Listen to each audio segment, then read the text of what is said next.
Deuteronomio Kapitulo 14. Batas ng pagkain. Kayo'y mga anak ng Panginoon ninyong Diyos, huwag kayong magkukudlit, ni magpapakakalbo sa pagitan ng inyong mga mata, nang dahil sa patay.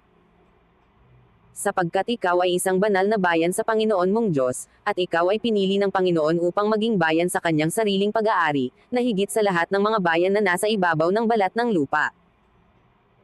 Huwag kang kakain ng anumang karumal-dumal na bagay. Ito ang mga hayop na inyong makakain, ang baka, ang tupa, at ang kambing. Ang malaking USA, at ang maliit na USA, at ang lalaking USA, at ang mabangis na kambing, at ang pig argo, at ang antelope, at ang gamuza. At bawat hayop na may hati ang paa, at baak, at ngumunguya sa mga hayop, ay inyong makakain.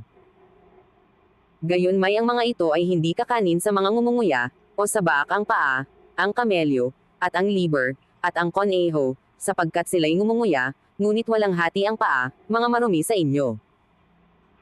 At ang baboy, sapagkat may heteng paa, ngunit hindi ngumunguya, ito'y marumi sa inyo, ang laman nila'y huwag ninyong kakanin, at ang kanilang bangkay ay huwag hihipuin. At ang mga ito'y inyong makakain sa lahat ng nasa tubig, anumang may mga kaliskis at mga palikpik, ay inyong makakain. At anumang walang kaliskis at palikpik, ay huwag ninyong kakanin, marumi nga ito sa inyo. Sa lahat ng ibong malinis ay makakakain kayo. Ngunit ang mga ito'y hindi ninyo makakain, ang agila, at ang agilang dumudurog ng mga buto, at ang agilang dagat. At ang iksyo, at ang halkon, at ang lawin ayon sa kanyang pagkalawin. At lahat na uwak ayon sa kanilang pagkauwak. At ang avestruz, at ang chotecabres, at ang gravayota, at ang lawin ayon sa kanyang pagkalawin.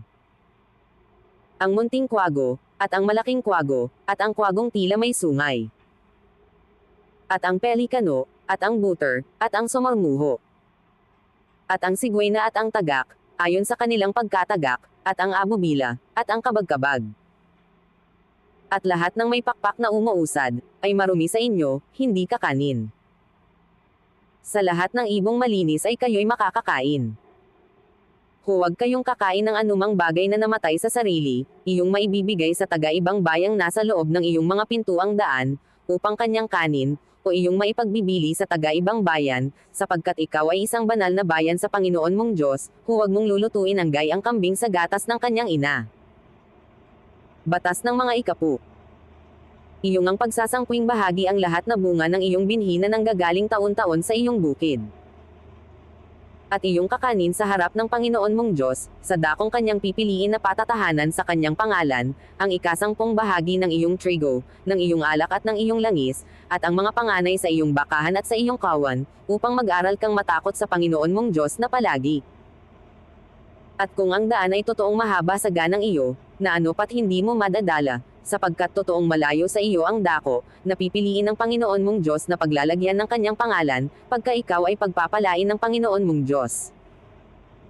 Ay iyong ang sasalapiin, at iyong itatali ang salapi sa iyong kamay at paroroon ka sa dakong pipiliin ng Panginoon mong Diyos.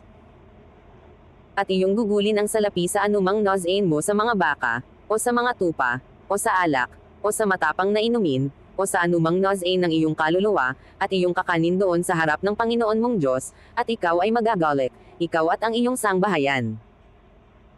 At ang Levite na nasa loob ng iyong mga pintuang daan, ay huwag mong pababayaan, sapagkat siya'y walang bahagi ni mana na kasama mo. Sa katapusan ng bawat 3 taon ay iyong kukunin ang buong ikasangpong bahagi ng iyong bunga ng taong yaon, at iyong ilalagay sa loob ng iyong mga pintuang daan. At ang Levita, sapagkat siya'y walang bahagi ni mana na kasama mo, at ang taga-ibang bayan, at ang ulila, at ang babaeng baw, na nangasa loob ng iyong mga pintuang daan, ay magsisiparon at magsisikain at manggabubusog, upang pagpalain ka ng Panginoon mong Diyos sa lahat ng gawa ng iyong kamay sa iyong ginagawa.